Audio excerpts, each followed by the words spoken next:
विधानसभा का महासंग्राम। आज मंडी में देखिए पूरा कब्जा है मंडी में माफिया का। कोई जो परंपरागत व्यापार करते थे आज का क्या वो टिक पा रहा है वहां पे? आज कोई लोहा बेच से बताया, कोई सीमेंट बेच तक है क्या इस शहर में? कोई व्यापार नहीं कर सकते आप जब तक व्यापारी आपका जनप्रतिनिधि। व्यापारी कभी जनप्रतिनिधि नहीं हो सकता है। मैंने पहले भी कहा है वो दान ही हो सकता है, एक आध दो बार दान देके आपकी संस्थाएं चला सकता है, लेकिन जनप्रतिनिधि होता है वो जो आपको संवेदनशीलता से, आपकी शिद्दत से आपकी परेशानी महसूस करे, आप उसकी आत्मा रोए आपको देख के। आपके बच्चे जो रोजगार नहीं है, मजदूरी कर रहे हैं, सीमित चीज है आपके पास, आप कहां जा रहे हैं? आप दलों की गुलामी में लगे हैं। कांग्रेस भाजपा वो आपस में एक है। आज देखिए एक ही घर में देती है टिकट के लिए देती है, और आज भी आप उनके लिए लड़ रहे हैं। अब क्या है? आप कम से कम इतनी तो समझ रखिए। सुनो साथियों, सुनो भाइयों, उमेश त्राहिमाम बोल रहा हूँ, उमेश त्राहिमाम बोल रहा हूँ। सीटी का बटन दबाना है, त्राहिमाम को लाना है। सीटी का बटन दबाना है, उमेश को विजयी बनाना है। कि वो कांग्रेस ने दे दिया उनको, उनके परिवार की महिला को, और वो खुद भाजपा से दे दिया। और आप किससे लड़ रहे हैं? बूथ पर लड़ रहे हैं। किससे लड़ रहे हैं? पड़ोसी से, अपने भाई से। एक कांग्रेस में एक भाजपा से, वो पड़ोसी से लड़ रहे हो। आप अपने भाई से लड़ रहे हो, अपने मोहल्ले में लड़ रहे हो। किसके लिए लड़ रहे हो? एक परिवार के लिए। कितने आप बुद्धि तो लगाइए, जागिए तो आप किसके लिए लड़ रहे हो? वहां ऊपर एक है, आप अपने भविष्य को पहचानिए। आप अपना अच्छा बोला तो भरा बोला तो समझिए, कहां दलों के चक्कर में पड़े हैं, वो सब ऊपर एक है। इसमें भी मैं एक चीज कहना चाहूंगा कि आप निर्दलीय को जता रहे हैं, आप अपने दल के प्रति आस्था रखिए। आपका दल नहीं हार रहा है, आपका दल नहीं हार रहा है। आप अपने दल को आईना दिखा रहे हैं कि मैंने अपना जता लिया, मेरा सागर जीत गया और मैं जीत गया, और मैं जो सत्ता आएगी वो हमारे सागर का प्रकाश मांगेंगे, उस तरफ हम उसको जाने को कहेंगे। हमें सागर का प्रकाश चाहिए। इस तरीके से आपका आत्मसम्मान भी जीतेगा, आपका स्वाभिमान भी जीतेगा, सागर भी जीतेगा, आप भी जीतोगे, आपकी पार्टी भी नहीं हारेगी। सुनो साथियों, सुनो भाइयों, उमेश त्राहिमाम बोल रहा हूँ, उमेश त्राहिमाम बोल रहा हूँ। सीटी का बटन दबाना है, त्राहिमाम को लाना है। अब समझिए इस बात को, आप ना कांग्रेस को हरा रहे हैं, ना भारतीय जनता पार्टी को हरा रहे हैं, आप अपना जिता रहे हैं। और इन पार्टियों को बता रहे हैं साहब अब की बार हमसे पूछ के टिकट देना, नहीं तो हम फिर अपना बीच के हम जिता देंगे। हम लगातार जो है लापरवाही होते चले जाए कि हमें अब ठीक है कोई कुछ कहता नहीं है, हमें तो दल का पूरा अवामंडल है, लोग दल की नीतियां है, दल के लोग पागल हैं, अंधभक्त हैं, लाइन लगा के हमें टिकट बदलाना है, वोट दे देंगे, हम जीत जाएंगे, विधायक बन जाएंगे। क्या करना है इनके लिए? और वो सारे अपना संगठन बना लिया, उस चक्कर में हो क्या रहा है यार? हमारी गरीब क्या हालत है, और वो उनकी इतनी सोच नहीं। आप जनता को दोष नहीं दे सकते, जनता हमारी निरीह है, तो उनके लिए उदारवादी ही चाहिए, उसके लिए सोचने वाला ही चाहिए कि नहीं इसका बेटा भी पढ़ सके, उसको भी समझ हो सके, वो भी कंपटीशन। आज मैं पढ़ गया साहब, मैं पढ़ गया, मेरे पिताजी और मैं 2 ग्रेजुएट, उसके बाद तो पहले तो फादर हमारे सब बिना पढ़े लिखे थे, आज मैं पत्रकार बन गया। अब आने वाली जो पीढ़ी है, हम लोग कोई बड़े लैंडमार्क तो थे नहीं, लेकिन आने वाली जो पीढ़ी है क्या वो पढ़ा पा रहे हैं? शिक्षा, आपकी शासकीय शिक्षा तो कोलैप्स हो गई। निजी स्कूलों के आप हालात जानते कितनी महंगी हो चुकी है सारी, क्या कर रहे हैं? तो आप खिला तक रहा है। तो ये पूरे के पूरे जो सिनेरियो बन रहा है कि सागर की जो जनरेशन है वो सिर्फ मजदूरी करेगी, मोबाइल चलाएगी, राशन जो फ्री का मिलेगा और छत बनवाएगी और खत्म देगी। इतना बड़ा आरोप, मतलब रक्षक के बेस में भक्षक हैं लोग यहाँ। सुनो साथियों, सुनो भाइयों, उमेश त्राहिमाम बोल रहा हूँ, उमेश त्राहिमाम बोल रहा हूँ। सीटी का बटन दबाना है, त्राहिमाम को लाना है। सीटी का बटन दबाना है, उमेश को विजयी बनाना है। अपना सागर सबसे बेहतर मिलकर हमें बनाना है, मिलकर हमें बनाना है। भ्रष्टाचारियों से सागर को अब मुक्ति दिलवाना है, अब मुक्ति दिलवाना है। राजनीति की खींचतान में जनता क्यों भोगे दुर्दिन, जनता क्यों भोगे दुर्दिन। रोड गली रोजगार हो घर घर लाएंगे ऐसा शुभ दिन, लाएंगे ऐसा शुभ दिन, लाएंगे ऐसा शुभ दिन। खूनी पंजा डस्टबिन में, खूनी पंजा डस्टबिन में और फूल तालाब में घोंप रहा हूँ। सुनो साथियों, सुनो भाइयों, सुनो साथियों, सुनो भाइयों, उमेश त्राहिमाम बोल रहा हूँ, उमेश त्राहिमाम बोल रहा हूँ। सीटी का बटन दबाना है, त्राहिमाम को लाना है, सीटी का बटन दबाना है, उमेश को विजयी बनाना है। बच गया बिगुल, बिछ गई चुनावी बिसात, किसका बजेगा डंका और किसकी होगी मार। सत्ता के सबसे बड़े रण क्षेत्र का हाल, विधानसभा का महासंग्राम। मुट्ठी में सपने लेकर भरकर जेबों में कुछ आशाएं, दिल में अरमान यही कुछ कर जाएं, कुछ कर जाए। सूरज सा तेज नहीं मुझ में, दीपक सा जलता देखोगे, अपनी हद को रोशन करने से तुम मुझको कब तक रोकोगे, कब तक रोकोगे। नमस्कार, मैं हूं आपके साथ में भूपेंद्र सिंह और आप रिपब्लिक सागर मीडिया के साथ में हैं। मध्य प्रदेश में विधानसभा चुनावों की तारीखों का आगाज होने के बाद मध्य प्रदेश के काफी सियासी समीकरण बदले हैं। इस वक्त हम मौजूद हैं मध्य प्रदेश के बुंदेलखंड के सागर जिले की और अब हम बात करेंगे सागर जिले की सागर विधानसभा सीट के बारे में, जो बेहद ही चर्चित और हाई प्रोफाइल सीट है, क्योंकि यहां से भारतीय जनता पार्टी के विधायक शैलेंद्र जैन लगातार 3 बार से काबिज हैं। लेकिन इस बार का विधानसभा चुनाव बेहद ही दिलचस्प होने वाला है, क्योंकि जातिगत समीकरणों का प्रभाव इस बार के सागर के विधानसभा चुनाव में दिखेगा। क्योंकि भारतीय जनता पार्टी ने शैलेंद्र जैन को पुनः अपना प्रत्याशी घोषित किया है, तो कांग्रेस ने इस बार उनकी बहू निधि जैन को प्रत्याशी बनाकर मैदान में उतारा है। जब भारतीय जनता पार्टी ने अपनी पहली प्रत्याशियों की लिस्ट जारी की थी, तो सागर विधानसभा क्षेत्र के कई भारतीय जनता पार्टी के कार्यकर्ताओं में एंटी इनकम्बेंसी का रोल देखने के लिए मिला था और इसी एंटी इनकम्बेंसी के चलते हुए भारतीय जनता पार्टी के वरिष्ठ नेता मुकेश जैन दाना भी भारतीय जनता पार्टी को छोड़कर इस बार आम आदमी पार्टी से मैदान में है। और इस वक्त हमारे साथ में मौजूद है सागर जिले के सबसे चर्चित पत्रकार उमेश त्राहिमाम, जो इस बार निर्दलीय उम्मीदवार के रूप में सागर विधानसभा क्षेत्र से अपना दांव खेल रहे हैं। इनका कहना है कि राष्ट्रीय पार्टियां हमेशा जातिगत समीकरण को साधते हुए टिकट देती हैं और अन्य वर्गों को हमेशा निराशा ही हाथ में लगती है। तो आज हम बात करेंगे उमेश त्राहिमाम जी से। सर, बहुत बहुत स्वागत है आपका हमारे इस चैनल में। धन्यवाद भूपेंद्र भाई। इस बार का विधानसभा चुनाव 2023 का विधानसभा चुनाव हो रहा है, अचानक आपको ऐसा क्यों लगा कि आपको विधानसभा चुनाव के मैदान में उतरना चाहिए? जो अभी आपने कहा कि राजनीतिक दल जो है वो सामाजिक समीकरण देखती है, मेरे सागर का मामला थोड़ा विपरीत है। यहाँ पर ये प्रमाणित हो रहा है कि राजनीतिक दल सिर्फ पूंजीपतियों को दिखते हैं। पूंजीपति एक वर्ग है सागर में, व्यापारी वर्ग लगातार 40 सालों से, सागर विधानसभा से 40 सालों से एक ही वर्ग के व्यापारी वर्ग है, उनको ही जो है प्रतिनिधित्व करने का मौका मिला। लोकतंत्र है, पार्टियां टिकट देती हैं तो वो लड़ते हैं, इसमें कोई हमें आपत्ति नहीं है। लेकिन जब लगातार आप कोई एक वर्ग ही जब सदन में पहुंचेगा तो उसमें बुराइयां आ जाती हैं लगातार। पहली बार मैं आपको कोई जीतेगा तो वो उसके भी भाव रहते हैं कि मैं पूरे सागर की सेवा करूं, सारे वर्गों की बात करूं। तो लगातार दूसरी बार जीतता है, ये मानव स्वभाव है। फिर वो और संकुचित हो जाता है, थोड़ा लापरवाह होने लगता है। तीसरी बार जीतते हैं तो फिर सब अपनी और अपने रिश्तेदारों की सोचने लगते हैं। ये बात बड़े परिप्रेक्ष्य में इसलिए भी दुष्प्रभाव सागर में पड़ रहा है कि कम्युनिटी वाइज एक ही कम्युनिटी के, एक ही समुदाय के लोग जब चुनते आ रहे हैं तो बट नेचुरल है, स्वाभाविक है कि वो समुदाय तरक्की करेगा, क्योंकि उनके जनप्रतिनिधि है।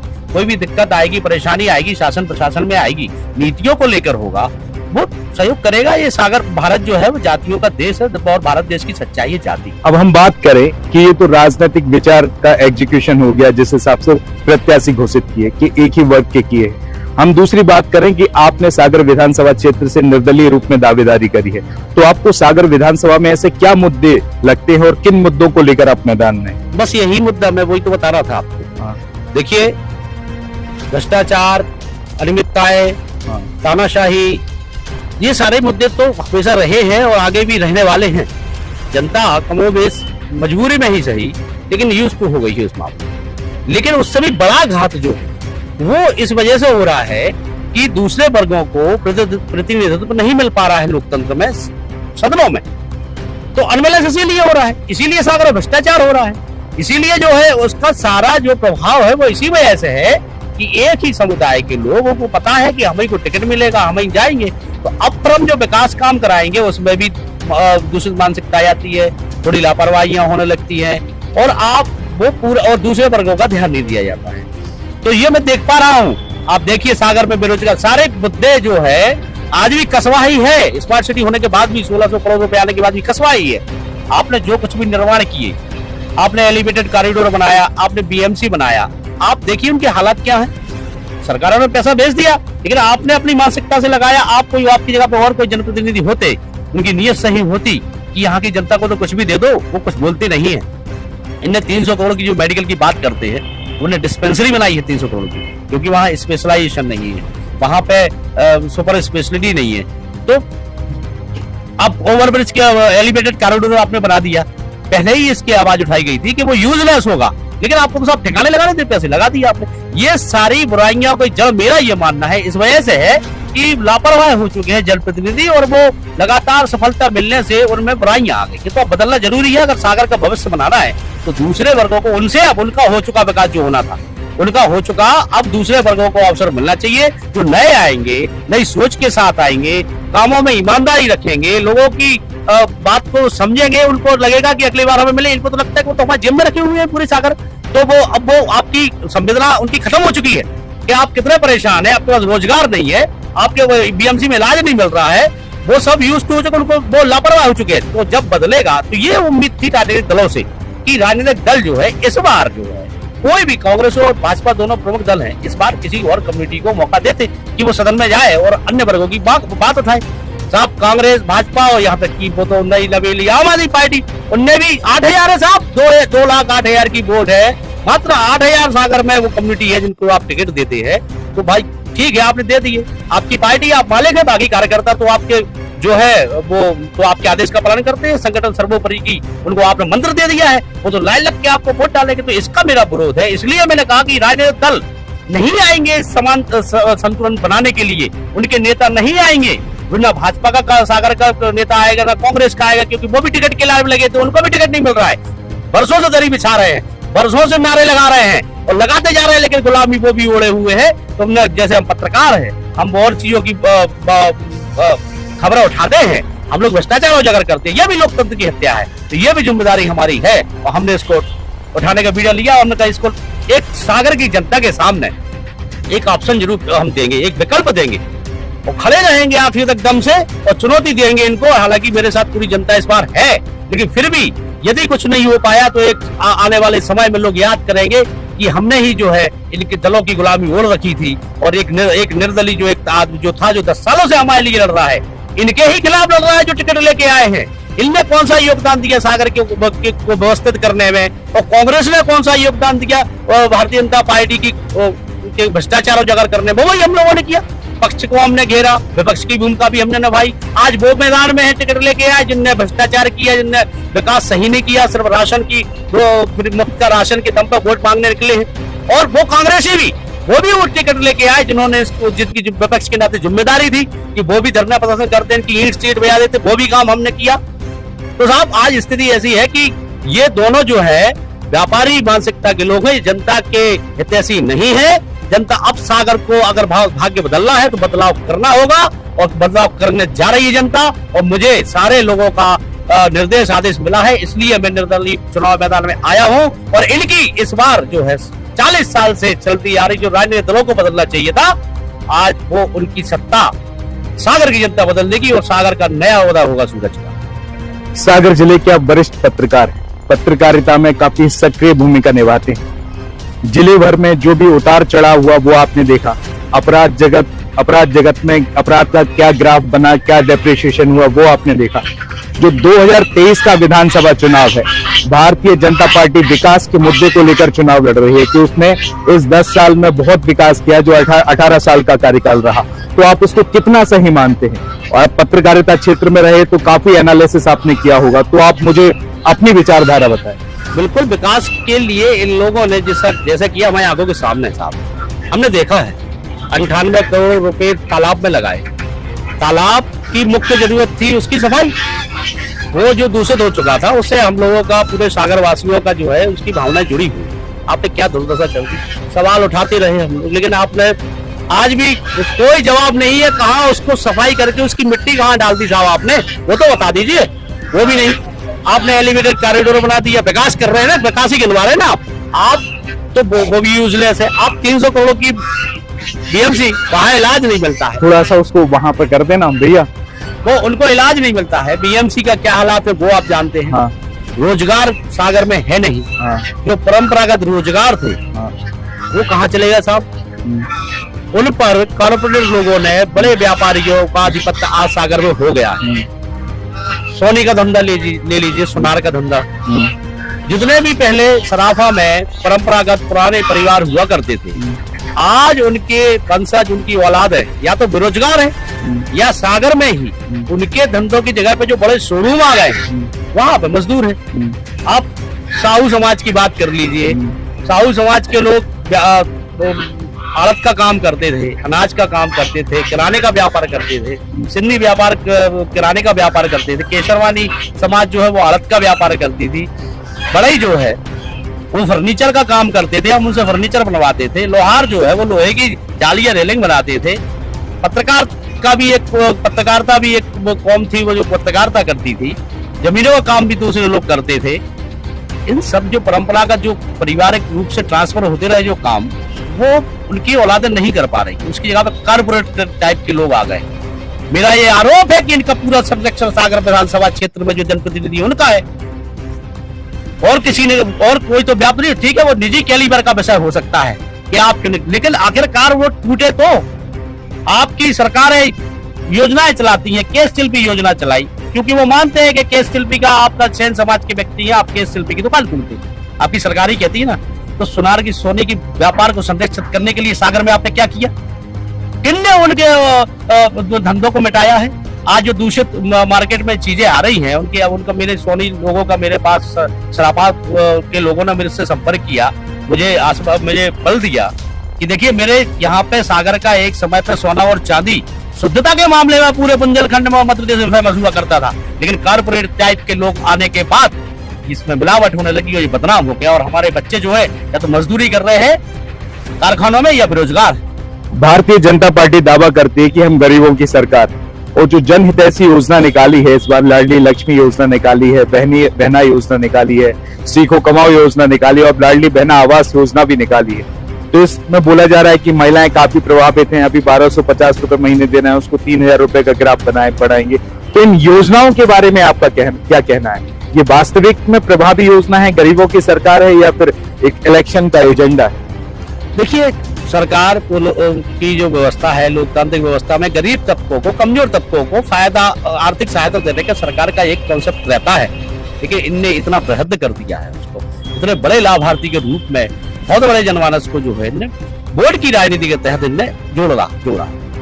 मानवीय दृष्टिकोण से देखो आप, तो आप उनकी जीवन को बढ़ा नहीं रहे हैं, सिर्फ आप स्थिर रखे हुए हैं कि आप जिंदा बने रहो। हम आपको मुफ्त में अनाज दे रहे हैं, आपको घर बनाने के लिए, छत बनाने के लिए पैसा दे रहे हैं, आपको हर महीने खर्च चलाने के लिए पैसा दे रहे हैं। तो लोग चाहते भी तो यही है।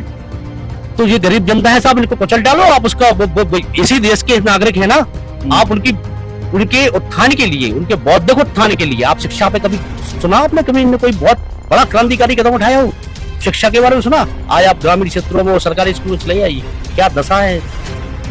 12वीं और 8वीं पढ़ने पर लगे हैं बच्चे, पहुंच गए हैं वजीफा ले लेके, इन्हें आगे बढ़ाते जा रहे हैं। पहाड़ा नहीं आता हो, आपने पीढ़ियां नष्ट कर दी। इनकी पॉलिसी बिल्कुल भी जो है वो लोगों के फेवर में नहीं है कि आप जो है खुद सबल बन सके और शिक्षित हो सके। आप सिर्फ हैंड टू माउथ रहें। आप सुबह उठें, आपको राशन मिला है, दे रहे हैं, वो खाएं। आपको डाटा फ्री दे रहे हैं मोबाइल में, तो आप गेम चलाएं और शाम को जो है आपका करके और सो जाएं। आप है ना पत्रकारिता के क्षेत्र में काफी समय से रहे, तो आम पब्लिक से भी आपका जुड़ाव रहा, और जब से चुनावी साल का आगाज हुआ है उस समय से लेकर अभी तक जुड़ाव रहा। अब चुनाव का आगाज होने के बाद तारीख आ गई है नजदीक, तो क्या रुझान देख रहे हैं पब्लिक में? क्या वो वाकई परिवर्तन चाहती है? सागर की पब्लिक तो बिल्कुल बाहर निकल आई है।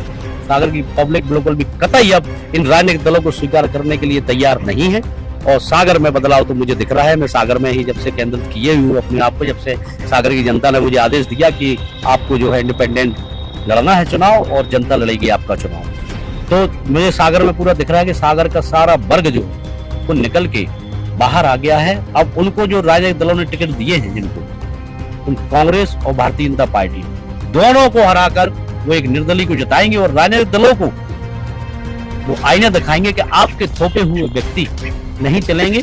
आप भी लोकतांत्रिक प्रक्रिया का पालन करिए, आपके भी संगठन है, आपके भी कार्यकर्ता है, नेता है, उनसे पूछिए, फिर टिकट दीजिए। 2023 का विधानसभा चुनाव में एक मुद्दे पे काफी हलचल है कि 2018 में जब कांग्रेस की सरकार बनी थी, और जिस स्थिति में सिंधिया जी अपने 22 समर्थक विधायकों के साथ कांग्रेस छोड़कर भारतीय जनता पार्टी में आए, और बनी बनाई सरकार गिर गई, और भारतीय जनता पार्टी फिर सरकार में आ गई, सत्ता में आ गई। 28 विधानसभा सीटों पर चुनाव हुए। विधानसभा चुनाव में काफी आर्थिक फंड लगता है, इन्वेस्टमेंट होता है, सभी चीजें होती हैं। तो इसमें कई लोग बोल रहे हैं लोकतंत्र की हत्या है, और कई आम लोग शांत बैठे रहे इस मुद्दे को। तो इस मुद्दे को लेकर आप क्या कहेंगे? ये वास्तविक सही था या गलत है? ये सबका नैतिक अपना खुद का आकलन करना चाहिए। ये नैतिकता की बात है। वही मैंने कहा, आपके पास यदि पावर है, आपके पास यदि शक्तियां हैं, तो आप उसी आवाम को जो बौद्धिक रूप से जो कंगाल हो चुकी है। ये मैं अपना व्यक्तिगत अनुभव बता रहा हूँ। मैं आपके बराबर तो नहीं, लेकिन कुछ समय से पत्रकारिता कर रहा हूँ। लोग तो अपने अधिकारों के प्रति भी जागरूक नहीं है, तो उनको कुचल के मार डाले, उनको यूज करते रहे, वोट के लिए सिर बरगलाते रहे, वही मेरा कहना है। देखिए, उदारवादी शासक की इस देश को हमेशा जरूरत है, क्योंकि यहाँ की आवाम बड़ी निरीह है, सीधी है, भोली है। अब या तो आप उसका वोट के रूप में इस्तेमाल करते रहिए और वो हैंड टू माउथ बने रहे, लाल लग के वोट डालते रहे, या तो आप उनको शिक्षित करके स्वावलंबी बना के आप एक एक व्यक्ति को खड़ा करके इस पूरे देश को मजबूत बनाएं। तो ये जो सत्ताधारी दल, ये पावरफुल लोग, ये सत्ता जिनके हाथों में केंद्रित है, ये उनकी नियत पे ही डिपेंड इस भारत का भविष्य कर रहा है कि आप उस जनता तो ऐसी ही है, 2000 साल पहले भी ऐसी ही थी, आज भी ऐसी है, लेकिन शासक अगर उदारवादी होगा तो वो उस जनता को स्वावलंबी बना देगा, शिक्षा देगा। यहाँ के विधायक दावा करते हैं कि सागर विधानसभा क्षेत्र में उन्होंने विकास की गंगा बहाई। जिस तरीके से स्मार्ट सिटी ने सागर विधानसभा में कार्य किया, उसने एक एग्जाम्पल सेट किया है पूरे हिंदुस्तान में। उसके बारे में सागर स्मार्ट सिटी ने तालाब की सफाई का ठेका लिया था। जब हम लोगों ने आरोप लगाए और बताया कि आपने जो है भ्रष्टाचार, जो आपने एजेंसी दी है, सब भ्रष्टाचार में जा रहा है, पैसा सफाई नहीं हो रही है, और इन्होंने दावा किया कि नहीं सफाई हो रही है और इतना साफ पानी हो जाएगा कि उस पानी का मैं आचमन करूंगा। आपने डीजल पद्धति का भी मुद्दा उठाया था बीच में। मैंने सारे पहले देखिए, तालाब एक ऐसी संरचना होती है, मैंने गांव में पंचायत ग्रामीण रिपोर्टिंग के दौरान ये जाना था कि तालाब जो होते हैं पंचायतों में जो खोदे जाते हैं इस राशि से, वो एक ऐसी संरचना होती है जिसमें 100% भ्रष्टाचार किया जा सकता है। क्योंकि उसमें कहीं बता देते हैं कि स्टडी की हम लोगों ने भ्रष्टाचार की, तो उसमें बता देते हैं कि साहब यहाँ खुदा हुआ था, पानी गिर गया, मर गया, ये तो तालाब। तो मुझे ये पता था कि सागर में भी यही होने वाला है, क्योंकि 98 करोड़ का काम था, तो वो यहाँ पे भ्रष्टाचार होना है उसकी सफाई में। और हम लोगों का और पूरे शहर का ये एक सोचना था कि यार उसका सीना साफ हो जाए, हमारी जो गंदगी आ गई है झील में वो सफाई हो जाए, तो भ्रष्टाचार भी नहीं हो पाता और पूरी सिल्ट निकल जाती। मैंने स्टडी की, मुझे कुछ लोगों ने बताया कि समुद्र में ऐसे ही जो है रेत निकालते हैं, कई जगह ट्रेजर, वो एक बोट जैसी होती है, वो तालाब के पानी पे चलती रहती है, वो पाइप के थ्रू जो है वो खोलती रहती है और वो अपनी सिल्ट जो है गंदगी जो है वो रिसाइकिल करती रहती है। रिसाइकिल नहीं, उसको डिस्चार्ज ही करती है, बाहर निकालती जाती है, लेकिन उसका लंबा पीरियड रहता है, साल भर 6 महीने वो चलती रहती, हो जाता वो। लेकिन आपने 400 एकड़ के तालाब को खाली कर दिया। इतना बड़ा भ्रष्टाचार करने वाले थे, मैं 10 करोड़ रुपए बचाए, इस बात का मुझे गर्व है उस ठेके में। इन लोगों का मैं आपको बताता हूँ उसकी कहानी, और एक IAS उसकी बिल्कुल जो है गवाह है। ये 98 करोड़ का ठेका हुआ था इसका। एक कंपनी आई, उसने टेंडर डाला, उसमें भी 80-90 लाख रुपए उस ठेकेदार को एफडी जमा करनी थी उस ठेका लेने के लिए। नेताओं ने एक कंपनी बनाई, वो कंपनी के माध्यम से वो एफडी जमा कर दी। अब उसमें जो तालाब का पानी डिस्चार्ज होना था उसमें उन्होंने जो सेंसर रेट कर दिए थे वो थे 45 से 50 रुपए लीटर, क्यूबिक लीटर जो पानी था डिस्चार्ज करने का, उसका CSR रेट था उस समय पे, वो उन्होंने स्वीकृत करा लिया। और जो इतनी पानी की कैपेसिटी थी उसका रेट पूरा पहुंचा था लगभग 10 करोड़ रुपए। और सागर झील की स्थिति ऐसी है कि जो मौगावधान की तरफ पूरा जाता है ग्रेविटी से पानी, तो इन लोगों की प्लानिंग ये थी कि सीधा मौगावधान तोड़ देंगे, पानी पूरा निकल जाएगा और सीधे सीधे 10 करोड़ रुपए का बिल हम पहले नंबर में प्रस्तुत कर देंगे। 10 करोड़ जैसे ही आई उन्होंने कहा हम फॉरफिट कर दो एफडी, वो अनमोल लोगों की थी कंपनी, 80 लाख रुपए आप फॉरफिट कर लो, हम आउट हो गए, हमें ब्लैक लिस्टेड कर दो। लेकिन 10 करोड़ तो लेगा बिना काम किए, यानी वर्क ऑर्डर हुआ, मौगावधान तोड़ा, पानी बहा, 10 करोड़ का बिल लगाया, बिल लिया और गायब। ये प्लानिंग थी, मैंने पकड़ी थी। फिर उसके बाद जो एक तत्कालीन एक अफसर थे उनने मेरी बात को समझा और फिर उन्होंने अमेंडमेंट किया कि नहीं, इसमें पानी जो ग्रेविटी से निकलेगा उसका पैसा भुगतान नहीं किया जाएगा। इस तरीके से 10 करोड़ रुपए तो बचाने का, अकेला ऐसे कई करोड़ बचाए, जितना बचा पाया उतना बचाया। बाकी तो वो डिसिल्टिंग में तो आज भी पता ही नहीं है कहाँ ढील लगाई। 17 तारीख को मतदान है, आप क्या संदेश देना चाहते हैं जनता को कि मतदान देने से पहले किन बातों का ध्यान रखें? सागर की जनता से बस यही कहना है कि आप जब तक आपका सर्वगिरी विकास नहीं होगा, जब तक आपके बीच का व्यक्ति सदन में नहीं पहुंचेगा, क्योंकि वही आपकी बात जो है शिद्दत से महसूस कर सकता है। आपके डस्टोन, जनता, जन्मदिन में जाने वाला, अच्छा मीठा बोलने वाले लोगों से आपकी समस्या हल नहीं होगी। आपके लिए जो निर्माण के लिए पैसे आते हैं वो सब व्यापारी मानसिकता से लगा के बचाओ बचाओ बचाओ और कमाओ कमाओ कमाओ वाले लोग जो है जब तक रहेंगे, आपका ना सागर सही सुधरेगा, ना आपका भविष्य बदलेगा, ना आपके बच्चों का भविष्य बदलेगा। आज मैं चुनौती देता हूं किसी भी व्यक्ति को, एक वर्ग के अलावा, कि आप कोई धंधा खोल के बता दे सागर में, आप लोहे का धंधा करके बताते, आप सीमेंट का धंधा करके बताते, आप कपड़े का शोरूम खोल के बताते, आप लोहे का व्यापार, आप सोने का व्यापार करके बताते। अगर आप सफल हो जाए तो मैं जानूं, सफल नहीं होने देंगे। जनप्रतिनिधि होने का कारण होता यह है कि आपको हर तरीके से तोड़ दिया जाएगा। आज पूरा शासन प्रशासन, मेरे पास रिकॉर्ड है 10 सालों का, एक वर्ग विशेष के यहाँ कभी भी फुर ने छापा नहीं मारा, कभी भी नापतोल विभाग नहीं गया, कभी भी मूल्य लेख तक नहीं गया। और कोई ट्रांसपोर्ट का बिजनेस करता है तो उसके यहाँ आईटीओ के यहाँ से छापे पड़वा दिए जाते हैं। तो आपको कभी अपने जो इस शहर की जनता कोई व्यापार नहीं कर सकती जब तक व्यापारी वर्ग का प्रतिनिधि आपका रहेगा, क्योंकि शासन प्रशासन आपको पहले कुचल देगा और बाकी की रही सही बात वो पूंजी से आपको मार देंगे। तो आप क्या करेगा सागर का व्यक्ति और सागर का युवा क्या करेगा? आप गाते रहोगे गाना। आप जब तक इनको नहीं हटाओगे, जब तक इनको आप जनप्रतिनिधि पद से नहीं हटाओगे, आपके बीच का आदमी जनप्रतिनिधि नहीं लाओगे, जब तक शासन प्रशासन की पावर आपके बीच के आदमी में नहीं रहेगी, जब तक आप सर्वाइव कर ही नहीं सकते। आप और नीचे चले जाओगे। आपके धंधे तो खत्म हो ही गए हैं, आप मजदूर बन चुके हो, आपका भविष्य भी सागर में खत्म है। उसका कारण सिर्फ और सिर्फ एक ही कारण है कि एक ही वर्ग का लगातार जनप्रतिनिधि होना, एक ही अपने वर्ग के लिए संरक्षण देना, और हर प्रकार से जितने भी अच्छी कमाई के धंधे हो सकते थे, जितनी परंपरागत हो सकते, सब पे जो है व्यापारी वर्गों ने जो है अपना माया जाल फैला के माफिया की तरह काम करके आपको बाहर कर दिया है। आज मंडी में देखिए पूरा कब्जा है मंडी में माफिया का। कोई जो परंपरागत व्यापार करते थे आज का क्या वो टिक पा रहा है वहां पे? आज कोई लोहा बेच से बताया, कोई सीमेंट बेच तक है क्या इस शहर में? कोई व्यापार नहीं कर सकते आप जब तक व्यापारी आपका जनप्रतिनिधि। व्यापारी कभी जनप्रतिनिधि नहीं हो सकता है, मैंने पहले भी कहा, वो दान ही हो सकता है, एक आध दो बार दान देके आपकी संस्थाएं चला सकता है, लेकिन जनप्रतिनिधि होता है वो जो आपको संवेदनशीलता से, आपकी शिद्दत से आपकी परेशानी महसूस करे, आप उसकी आत्मा रोए आपको देख के। आपके बच्चे जो रोजगार नहीं है, मजदूरी कर रहे हैं, सीमित चीज है आपके पास, आप कहां जा रहे हैं? आप दलों की गुलामी में लगे हैं। कांग्रेस भाजपा वो आपस में एक है, आज देखिए एक ही घर में देती है, टिकट के लिए देती है, और आज भी आप उनके लिए लड़ रहे हैं। अब क्या है? अब कम से कम इतनी तो समझ रखिए कि वो कांग्रेस ने दे दिया उनको, उनके परिवार की महिला को, और वो खुद भाजपा से दे दिया, और आप किससे लड़ रहे हैं? बूथ पर लड़ रहे हैं। किससे लड़ रहे हैं? पड़ोसी से, अपने भाई से, एक कांग्रेस में एक भाजपा से, वो पड़ोसी से लड़ रहे हो, आप अपने भाई से लड़ रहे हो, अपने मोहल्ले में लड़ रहे हो। किसके लिए लड़ रहे हो? एक परिवार के लिए। कितने आप बुद्धि तो लगाइए, जागिए, तो आप किसके लिए लड़ रहे हो? वहां ऊपर एक है, आप अपने भविष्य को पहचानिए, आप अपना अच्छा बोला तो भरा बोला तो समझिए, कहां दलों के चक्कर में पड़े हैं, वो सब ऊपर एक है। इसमें भी मैं एक चीज कहना चाहूंगा कि आप निर्दलीय को जता रहे हैं, आप अपने दल के प्रति आस्था रखिए, आपका दल नहीं हार रहा है, आपका दल नहीं हार रहा है, आप अपने दल को आईना दिखा रहे हैं कि मैंने अपना जता लिया, मेरा सागर जीत गया और मैं जीत गया, और मैं जो सत्ता आएगी वो हमारे सागर का प्रकाश मांगेंगे, उस तरफ हम उसको जाने को कहेंगे, हमें सागर का प्रकाश चाहिए। इस तरीके से आपका आत्मसम्मान भी जीतेगा, आपका स्वाभिमान भी जीतेगा, सागर भी जीतेगा, आप भी जीतोगे, आपकी पार्टी भी नहीं हारेगी। आप समझिए इस बात को। आप ना कांग्रेस को हरा रहे हैं, ना भारतीय जनता पार्टी को हरा रहे हैं, आप अपना जिता रहे हैं और इन पार्टियों को बता रहे हैं साहब अब की बार हमसे पूछ के टिकट देना, नहीं तो हम फिर अपना बीच के हम जिता देंगे। इतना बड़ा आरोप, मतलब रक्षक के बेस में भक्षक हैं लोग यहाँ। देखिए रक्षक के बेस में भक्षक नहीं, ये तो कंपटीशन की दुनिया है, सब में संवेदनशीलता नहीं होती कि हम सबको समावेशी विकास लेके चले, और बुराइयां आ जाती है। मैंने कहा ना, लगातार सफलता मिलने से सब में आप में हम में भी आ जाएगी।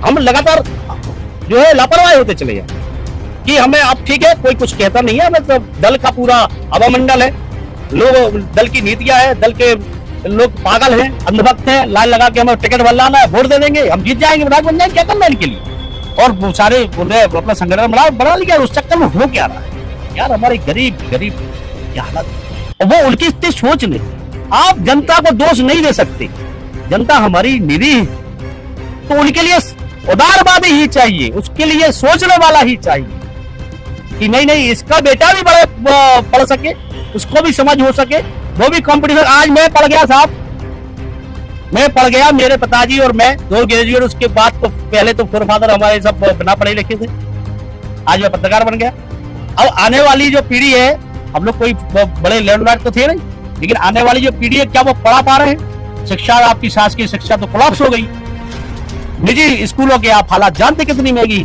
हो चुकी है सारी, क्या कर रहे हैं? तो आप खिलाफ तक रहा है। तो ये पूरे के पूरे जो सिनेरियो बन रहा है कि सागर की जो जनरेशन है वो सिर्फ मजदूरी करेगी, मोबाइल चलाएगी, राशन जो फ्री का मिलेगा और छत बनवाएगी और खत्म। चलो सर, बहुत बहुत धन्यवाद चैनल के साथ में जुड़ने के लिए। धन्यवाद दीपक जी। जैसे कि आपने देखा कि अभी हमारे साथ में थे सागर के वरिष्ठ पत्रकार उमेश यादव जी, जो इस बार 2023 के विधानसभा चुनाव में सागर विधानसभा क्षेत्र से मैदान में उतरे हैं। अब सागर का सियासी समीकरण बदला है, यहाँ के जातिगत वोट भी यहाँ पर परिवर्तित होंगे, प्रभावित भी हो सकते हैं, लेकिन सागर का विधानसभा चुनाव बेहद ही दिलचस्प होगा। लेकिन यहाँ की जनता किस जनप्रतिनिधि को चुनेगी, किसका राज तिलक अपने हाथों करेगी, ये तो फिलहाल चुनावी परिणाम ही बताएगा। फिलहाल इस एपिसोड में इतना ही। मैं भूपेंद्र सिंह, रिपब्लिक सागर मीडिया की ओर से आप सभी से विदा लेता हूं। जय हिंद, जय भारत। बज गया बिगुल, बिछ गई चुनावी बिसात, किसका बजेगा डंका और किसकी होगी मार, सत्ता के सबसे बड़े रण क्षेत्र का हाल, विधानसभा का महासंग्राम।